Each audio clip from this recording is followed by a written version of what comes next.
Hola a todos, bienvenidos a este video en el que hoy les voy a contar acerca de las 3 noticias medioambientales, sí, o los 3 títulos, las 3 cosas medioambientales del 2020 que para mí fueron las más terribles, que más me llamaron la atención. Así que bueno, les voy a compartir con ustedes. Son 3 temas muy grandes, dentro de los cuales hay varias noticias, pero bueno, son para mí de los temas principales más grosos que pasaron en el 2020 en cuanto a temas medioambientales.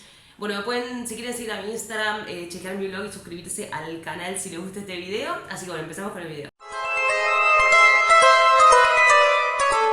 Bueno, la primera de las noticias es los incendios forestales. Obviamente los incendios forestales en este año 2020 arrasaron con todo, empezando con Australia en el mes de... O sea, ya en Australia habían arrancado en 2019. O sea, Australia fue 2019 hasta 2020. En Australia estamos hablando que se quemaron 17 millones de hectáreas de áreas forestales. Se murieron miles de peces en el río de South Wales porque empezó a filtrar todo el agua de los incendios hacia estos ríos y se empezaron a morir muchos peces. Se murió el 12% de la población de koalas de Australia y en total se murieron 1 billón de animales, o sea, 1 billón de animales. Y este número, la gente de los investigadores dicen que es un número conservador, porque justamente no tiene en cuenta un montón de regiones o animales que terminan muriendo por contaminación atmosférica o por temas posteriores a los incendios, pero 1 billón de animales es la mínima cantidad de animales que murieron en Australia por los incendios, así que bueno, la verdad que es un montón.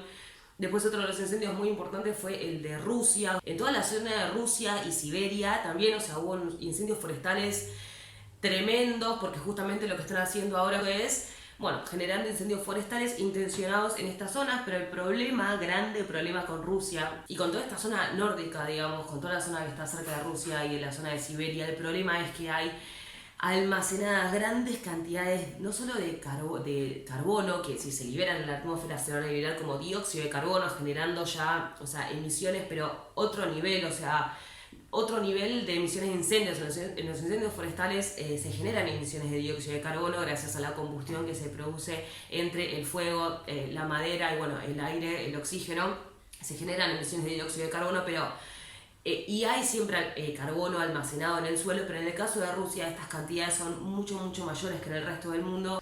Entonces bueno, estamos en un gran problema. Después tenemos los incendios del Amazonas, que en 2019 ya habían sido terribles. O sea, en 2019 ya habían sido terrible los incendios del Amazonas. Este año fueron peores, chicos. O sea, 2019 de julio a 2020, si comparamos eso entre 2018 y 2019 de julio, un 35% mayores fueron los incendios en el lapso 2019-2020. O sea, que en 2019 han sido terribles, en 2020 peores. Y acordémonos que en el Amazonas, o sea, viven muchas de las especies, digamos, especies animales, muchos ecosistemas únicos en el mundo están en el Amazonas y es un gran pulmón del planeta que lamentablemente, si esto no cambia, hay científicos que afirman que va a pasar de ser un pulmón de CO2 para pasar a ser en la próxima década un emisor de CO2, porque cuando se provoca un incendio no solamente se generan emisiones de CO2 durante el incendio, sino que también después del incendio se sigue liberando carbón del suelo. Entonces bueno, esto es muy terrible. En el Amazonas fue mucho peor que el año pasado. Bueno, y ni hablar de California, o sea, en California se murieron 33 personas, se quemaron 1,7 millones de hectáreas de bosques, se dañaron más de 10.000 estructuras, sea edificios, fábricas, casas, más de 10.000 fueron dañadas parcial o completamente, y tuvo un costo de 130 billones de dólares para el estado de California, para Estados Unidos en realidad. O sea, 130 billones de dólares fue lo que costaron los incendios de California, tanto por las pérdidas que se tuvieron en infraestructura, por las personas que tuvieron que atender y por todas las cosas que van a tener que reestructurar o que rearmar después de estos incendios. Y se emitieron 120 billones de toneladas de dióxido de carbono. Les voy a dejar un cuadrito que hice yo, que también lo pueden encontrar en un artículo en mi blog, con los mayores incendios forestales de este año 2020 y con las toneladas de CO2 que se emitieron y la cantidad de hectáreas que se quemaron en cada uno de los incendios. Esto la verdad que es terrible, o sea, tenemos que intentar reducir esto. La realidad es que la mayoría de los incendios forestales a nivel mundial son intencionales, entonces lo que tenemos que hacer es poner presión para que se empiecen a poner regulaciones para que se prohíban todo este tipo de prácticas derivadas de incendios forestales, porque esto está causando estragos a nivel mundial y las consecuencias van a ser irreversibles en el planeta si no frenamos con esto, y el cambio climático obviamente se va a acelerar muchísimo. Bueno, el segundo desastre ambiental que quería comentarles, algo que lamentablemente yo no lo vi mucho en los medios. Cuando me enteré de esto dije, che, ¿qué onda que no lo pasan en la tele? Porque no lo pasaron en ningún lado. Si quieren déjenme en comentarios si esto lo vieron en algún medio o no. Yo la verdad que no lo vi, que fueron los derrames de petróleo que hubo en este año 2020. Uno en la isla Mauricio, en África, y los otros en Venezuela.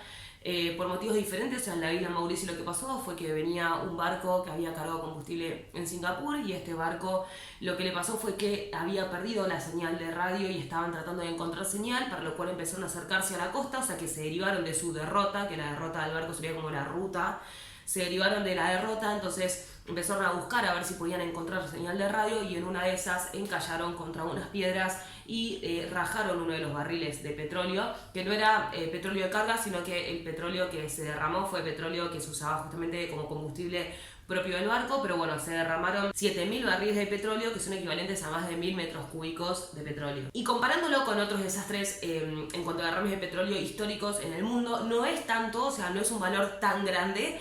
Pero la isla de Mauricio, les voy a mostrar fotos, es una isla paradisíaca que vive prácticamente del turismo y de su biodiversidad.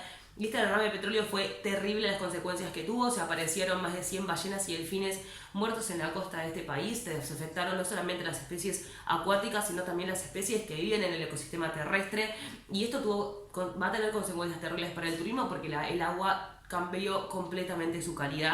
Y lo que pasó en la isla de Mauricio fue que cuando pasó todo este desastre ambiental, cuando se derrama todo este petróleo, los mismos habitantes de la isla fueron a las peluquerías a cortarse el pelo, porque justamente lo que pasa con el pelo es que el pelo es hidrofóbico, entonces repele el agua pero absorbe sustancias oleosas como el petróleo. Entonces con todo este pelo que juntaron de las peluquerías, la gente iba y los peluqueros les cortaban gratis el pelo, y empezaron a armar barreras justamente hechas con pelo, caña y cosas que sean hidrofóbicas, o sea, que absorban el petróleo, y lograron a través de todas estas barreras, ahora les voy a mostrar unas fotos, hacer que el petróleo se absorba en estas barreras y no pase hacia la costa de la isla, porque si esto pasaba hacia las costas, obviamente también iba a contaminar toda la superficie terrestre, que es donde viven la gente de esta isla, y iba a tener consecuencias mucho peores. Entonces lo que lograron fue retener una gran parte del petróleo, que si no de otra forma hubiese tenido consecuencias mucho peores de las que ya tuvo para este lugar. Y otro de los derrames que tampoco fueron muy cubiertos mediáticamente fue el de Venezuela. En Venezuela, como sabemos,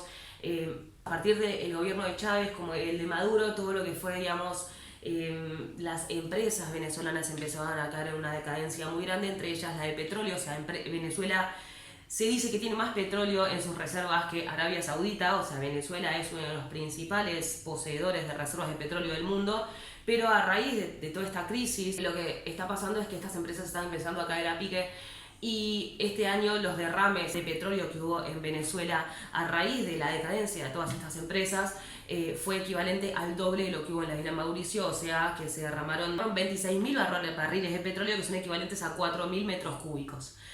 Y dañaron 15 kilómetros de la costa de Venezuela. Entonces, esto, bueno, obviamente hay gente que está denunciando, hay gente que está sacando fotos, gente que está comentando que esto está pasando, y esto, hay mucha gente de Venezuela, obviamente aliada al partido político que está de turno, que está diciendo no, está negando que esto es así, que esto no es tan así, que no está pasando. Pero bueno, la realidad es que según las fuentes más confiables, esto está pasando, y en Venezuela se derramó esta cantidad de petróleo, que la verdad que es muchísimo. Así que bueno, también otra noticia que no fue muy cubierta. Y algo preocupante también es, no por el hecho de que sea una fake news, porque fake news hay todo el tiempo, sino porque tampoco tuvo una cobertura mediática en absoluto. Por lo menos yo no la vi, y más o menos veo un noticiero siempre para ver de qué hablan, que es acerca del barco FSO Navarima, que es un barco también petrolero que estaba boyando ahí por las costas de Venezuela, cercano a otros países también, y otros países denunciaron haber visto que este barco, les voy a mostrar la foto, tenía una posición como inusual y tenía riesgo de haber un derrame masivo de petróleo a partir de este barco. Este derrame iba a ser equivalente a 1 millón de barriles de petróleo. O sea, si este barco se llegaba a derramar todo el petróleo que tenía adentro, porque también es un barco que estaba bastante deteriorado y podía llegar a pasar esto, iban a ser 1 millón de barriles de petróleo. Esto sí iba a ser uno de los catástrofes ambientales más grandes de la historia. Pero bueno, esto terminó siendo no verdadero, porque bueno, la posición del barco estaba en una posición medio rara, por lo cual se iba a pensar que podía llegar a haber tenido un problema. Pero bueno, después salió a la luz que no, que en realidad eran operaciones de mantenimiento rutinarias, y que el barco no tenía ningún problema. Pero bueno, también, más allá de que fue una fake news, cuando es una fake news de cualquier famoso nos enteramos en 2 minutos, oh, salió una fake news y no era fake news, pero cuando es una fake news de algo que está por ser el mayor catástrofe ambiental de la historia, nadie se entera y después, bueno, fue un fake news, bueno, listo. Y bueno, esto es lo que hace un poco de ruido y así que bueno, les quería contar un poco de este chisme. Y el último que les voy a contar, el último desastre para mí fue terrible cuando me enteré esto, es el tema de los microplásticos. En varios videos ya hablé de los microplásticos, que son pedacitos de plástico de menos de 5 milímetros que son una consecuencia de la degradación de los plásticos dentro de los océanos. Y ya se han encontrado muchos plásticos, esto ya seguro vieron fotos de peces con plástico, de los plásticos en el océano, todo, pero este año, en julio, salió un estudio en donde está chequeado que el plástico está en muchos de los alimentos y las cosas que nosotros consumimos en nuestro día a día, no solamente los pescados, sino en otros alimentos como la cerveza y la sal. Acá, según ellos, lo que dicen es que cada ser humano, en promedio, estaría consumiendo aproximadamente 5 gramos de plástico por semana, lo que equivale a una tarjeta de crédito, al peso de una tarjeta de crédito. Entonces, bueno, 5 gramos por semana no es tanto, pero chicos, si esto lo multiplicamos a todo el año, en cada 4 años estaríamos consumiendo 1 kilo de plástico. Acá hay investigadores que ya dicen que, che, vamos a empezar a estudiar a ver si nuestro aumento de peso o si un porcentaje de nuestro peso no proviene de la ingesta de estos microplásticos que permanecen en los músculos. Las consecuencias en la salud de estos microplásticos aún no están chequeadas, o sea, es muy poco el tiempo que están estos plásticos en los océanos y sobre todo en nuestros alimentos como para todavía decir el efecto en la salud que tienen, pero bueno, se está investigando y ya se sabe que en los animales tienen efectos perjudiciales tanto para sus músculos como para su vida cuando ingieren o cuando tienen microplásticos en su cuerpo. Entonces, los científicos están en esto, están estudiando las consecuencias de los microplásticos en la salud. En los ecosistemas ya han tenido consecuencias terribles, en los animales también. Y nosotros este año ya nos confirmaron que comemos 5 gramos de plástico por semana. Y bueno, y acá hay un estudio que les voy a dejar que también estudian las frutas y las verduras. Dicen, bueno, ¿qué frutas y en qué verduras hay? Bueno, la fruta en la que más plásticos hay es la manzana. Y los alimentos en los que más microplásticos hay es en mariscos, cerveza y sal. Y la fruta y la manzana. Así que bueno, ojo, es un promedio. Este estudio se hizo en Europa, otros estudios se hicieron en Asia. Pero bueno, esto es en promedio más o menos. Así que nada, estas son para mí algunas de las noticias que más me aterraron cuando las vi este año. Como les dije antes, es una lástima que no haya tanta cobertura mediática acerca de estos temas, que no nos enteremos de qué es lo que está pasando en el planeta, porque esto de no revertirse va a tener consecuencias irreversibles tanto para nosotros como para nuestro mundo y los ecosistemas. Así que bueno, comprometámonos, tratemos de hacer lo mejor posible, de tratar de disminuir nuestra huella de carbono al máximo, pero sobre todo, chicos, informarnos, hablar entre nosotros de estos temas y levantar la voz en el momento que podamos y que tengamos la oportunidad para que nuestros gobernantes y las grandes empresas no les quede otra que ir en pos de cosas que mejoren al planeta y que no lo empeoren. Así que bueno, ya les dije que me pueden seguir en mi Instagram, pueden entrar a mi blog que tengo varios artículos escritos sobre los incendios forestales. Pueden suscribirse, dejar un comentario y un me gusta en el video. Y bueno, muchas gracias por ver el video. Nos vemos en la próxima.